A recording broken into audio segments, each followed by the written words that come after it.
Hey folks, day 6 of this week's devotional. We continue looking at these parables on the prayer calendar, asking ourselves what is the core principle that is taught, one or maybe multiple core principles that are taught from each of the parables. So this fits with a sermon series we'll be doing for the month of September and October, identifying core principles. I'll be sharing with you through the preaching my core principles. The devotional will be encouraging us to think more broadly about core principles and maybe even developing your own set of core principles. Core principles are those things that define your faith.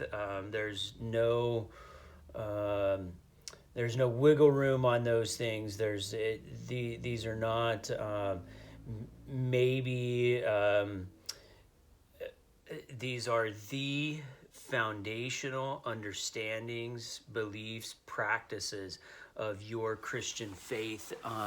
And the reason why core principles are so important is because if we just went through the Gospels, we could probably define, 100 different principles to live our lives by, according to Christ. Can we follow all of them? Well, are we supposed to follow all of them? Yeah, we're supposed to follow all of them. Are all of them as important as others? No, given different points in our lives.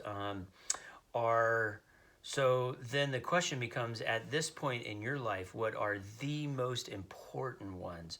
And how can we build a life around those most important ones? So that's what we're doing. Parable today, Luke chapter 12. Luke chapter 12. Verse 13, this is the parable of the rich fool. Luke 12, verse 13. Someone in the crowd said to him, "Teacher, tell my brother to divide the family inheritance with me."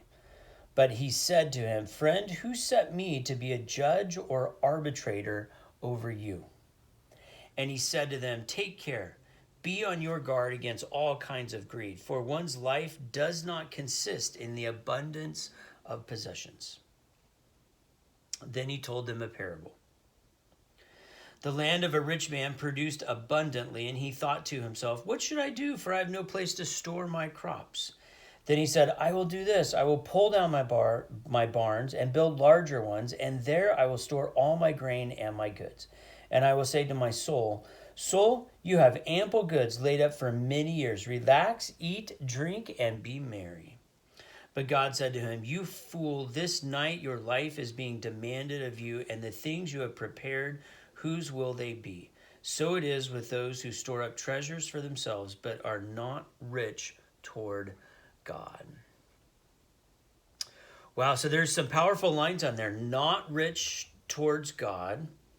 One's life does not consist in the abundance of possessions.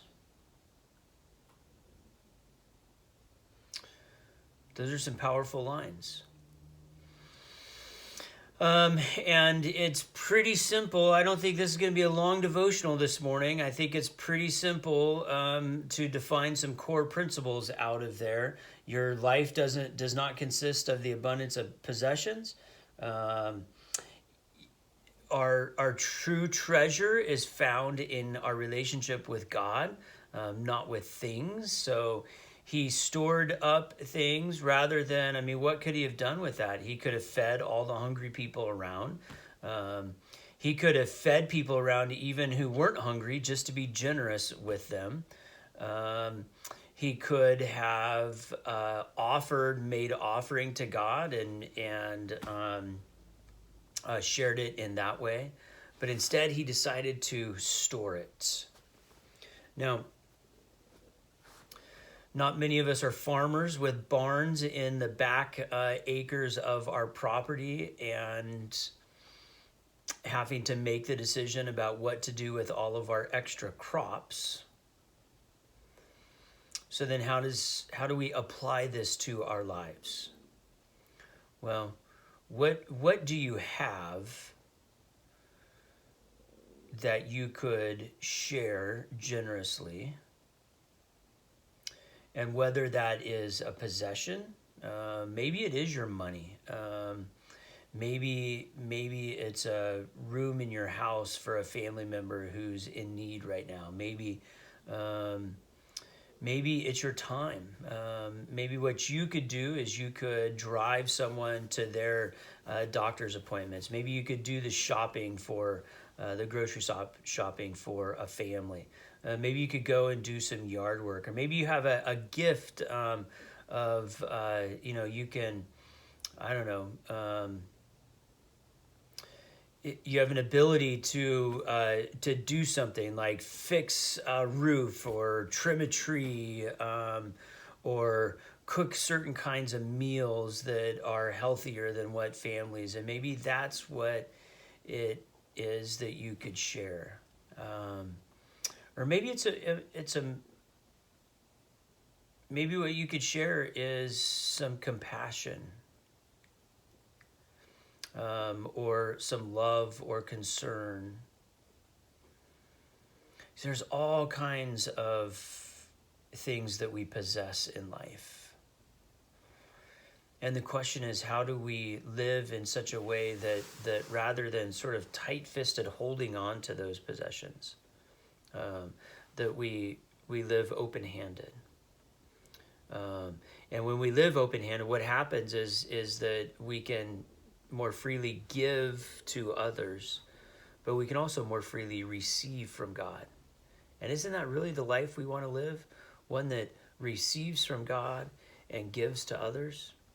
And so let us not be found in the same position as the rich fool,